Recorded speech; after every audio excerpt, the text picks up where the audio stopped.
Assalamualaikum warahmatullahi wabarakatuh. Saya Faris Maulana Triantoro, NIM 2121010300043. Saya akan menjelaskan makalah tentang kemujizatan Al-Quran dalam tasyri'.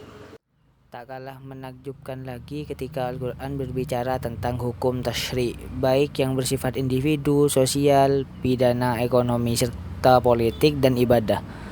Sepanjang sejarah peradaban umat, manusia selalu berusaha membuat hukum-hukum yang mengatur sekaligus sebagai landasan hidup mereka dalam kehidupan mereka. Namun, demikian hukum-hukum tersebut selalu direkonstruksi, diamandemen, bahkan dihapus sesuai dengan tingkat kemajuan intelektualitas dan kebutuhan dalam kehidupan sosial yang semakin kompleks. Perkara ini tak berlaku pada Al-Quran. Hukum-hukum Al-Quran selalu kontekstual, berlaku sepanjang hayat, dimanapun dan kapanpun, karena Al-Quran datang dari Zat yang Maha Adil lagi bijaksana. Dalam menetapkan hukum Al-Quran menggunakan cara sebagai berikut.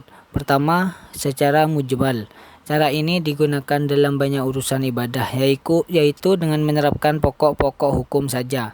Demikian pula tentang muamalah badaniyah Al-Quran hanya mengungkapkan kaidah-kaidah secara kuliah, sedangkan perinciannya diserahkan pada as-sunnah dan ijtihad para mujtahid. Kedua, hukum yang agak jelas dan terperinci, misalnya hukum jihad, undang-undang perang hubungan umat Islam, hukum tawanan dan rampasan perang, seperti Quran Surat At-Taubah Surat ke-9 ayat 41. Ketiga, jelas dan terperinci disetarakan hukum-hukum ini adalah masalah hutang piutang. Quran Surat Al-Baqarah Surat kedua ayat 282. Tentang makanan yang halal dan haram. Quran Surat An-Nisa Surat ke-4 ayat 29. Tentang sumpah.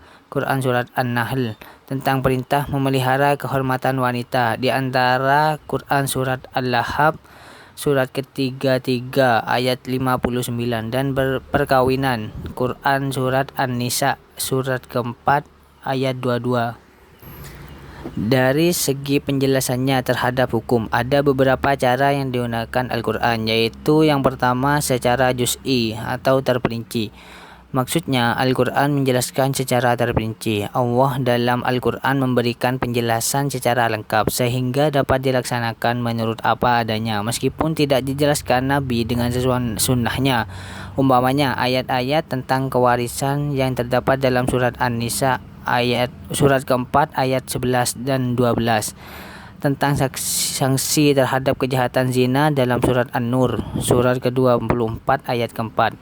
Penjelasan yang terperinci dalam ayat seperti ini di atas sudah terang maksudnya dan tidak memberikan peluang adanya kemungkinan pemahaman lain.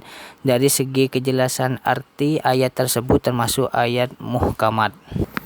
Kedua, secara kulli atau global. Maksudnya penjelasan Al-Quran terhadap hukum berlaku secara garis besar, sehingga masih memerlukan penjelasan dalam pelaksanaannya. Yang paling berwenang memberikan penjelasan terhadap maksud ayat yang berbentuk garis besar itu adalah Nabi Muhammad SAW dengan sunnahnya. Penjelasan dari Nabi sendiri diantaranya ada yang berbentuk pasti sehingga tidak memberikan kemungkinan adanya pemahaman lain. Di samping itu ada pula penjelasan Nabi dalam bentuk yang masih samar dan memberikan kemungkinan adanya beberapa pemahaman.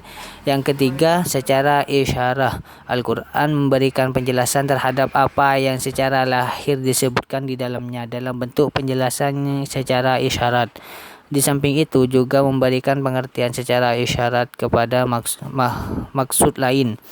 Dengan demikian satu ayat Al-Quran dapat memberikan beberapa maksud. Jadi i'jazul Al-Quran adalah sesuatu yang luar biasa yang diberikan oleh Allah Subhanahu wa taala kepada Nabi Muhammad SAW untuk melemahkan orang-orang yang menentangnya sebagai bukti atas kenabian dan kerasulannya. Sekian dari saya. Apabila ada tutur kata yang kurang berkenan, saya pribadi memohon maaf sebesar-besarnya. Saya akhiri. Wassalamualaikum warahmatullahi wabarakatuh.